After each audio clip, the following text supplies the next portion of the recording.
ناظرین، آج ہم بات کریں گے مہنگائی اور بجٹ درجہ حرارت عروج پر۔ جب ہم بات کرتے ہیں اسلامی نظام مملکت کی تو آپ صلی اللہ علیہ وآلہ وسلم کے دور میں جو نظام معیشت تھا اس کے کچھ ذرائع تھے۔ وہ ذرائع، ان میں پہلا ذریعہ زکوٰۃ تھا، دوسرا ذریعہ غنائم تھا، تیسرا ذریعہ جزیہ تھا، چوتھا خمس تھا، اور پانچواں جو ریلائے کیا جاتا تھا وہ نظام زراعت پہ تھا۔ آپ صلی اللہ علیہ وسلم نے اس دور میں ایک معاشی جو سوشو اکنامک آرڈر تھا وہ مواخات مدینہ کی صورت میں دیا، چاہے وہ لوکل باڈیز ہو، نقبہ ہوں، گورنرز ہوں، عمرا ہوں، وسائل کی منصفانہ تقسیم کا فارمولہ پیش کیا۔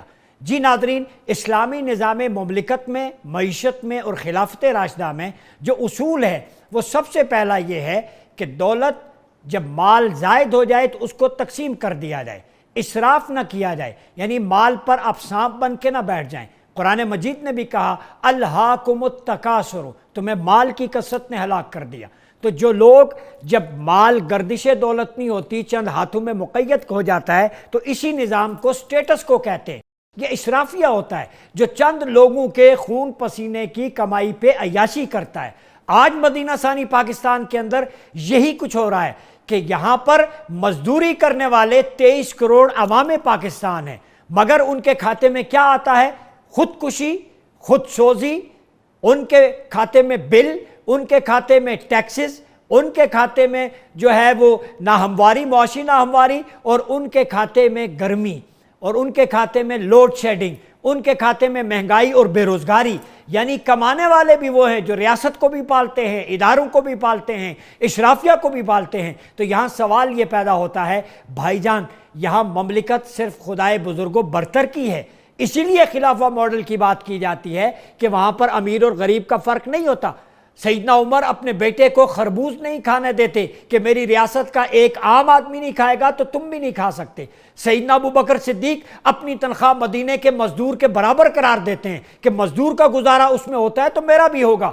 سیدنا عثمان غنی وہ مال کو ان کے گھر پہ جا کے سرزنش کرتے ہیں، تم یہاں بیٹھے ہو، لوگ ادھر مشکل میں بیٹھے ہوئے۔ سیدنا علی نے رول آف گورننس کے لیے مالک اشتر کو خط لے کے بتایا کہ اگر کوئی کرپشن میں انوالو ہوا یا زیادہ اثاثے بنائے تو اسے ٹرمینیٹ کیا جائے اور اسے جیل میں ڈالا جائے۔ جی یہ خلافت راشدہ ماڈل تھا، اس کی پاکستان کو ضرورت ہے۔ پاکستان کو 342 کی وزیر فوج ظفر موج کی ضرورت نہیں ہے، بیوروکریسی اشرافیہ کی ضرورت نہیں ہے، سیکٹریز کی ضرورت نہیں ہے جو ایک لاکھوں کی گاڑی پہ بیٹھ کے غریب کی ریڑھی الٹنے کے لیے آتے ہیں۔ یہاں پر لوگ اپنے گردے اور خون بیچ کر گزارا کرنے پہ مجبور ہیں۔ جو ملک اسلام کے نام پر بنا تھا وہاں اسلامی نظام معیشت کہاں پہ ہے؟ آپ سودی معیشت پہ پل رہے ہیں، آئی پی پی کے ذریعے IMF کو پال رہے ہیں۔ اس کے خونی پنجوں سے نکلنا ہے تو اللہ اور اس کے رسول سے نظام جنگ بند کرنا ہوگا۔ سود کھانا اللہ اور اس کے رسول سے کھلا اعلانیہ جنگ ہے۔ تو میرے پاکستانیوں بتائیے، آپ اللہ کو رب تو مانتے ہیں مگر اللہ کی کیوں نہیں مانتے؟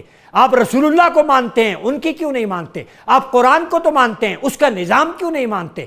ہمیں اگر اللہ، رسول اور قرآن پر ایمان ہے تو ان کی بھی ماننی پڑے گی۔ ان کی ماننے کا مطلب ہے ان کا نظام لانا، اور وہ نظام ہے سود سے پاک نظام معیشت، جس میں نہ ٹیکسز ہیں، جس کے اندر نہ مہنگائی ہے، نہ بے روزگاری۔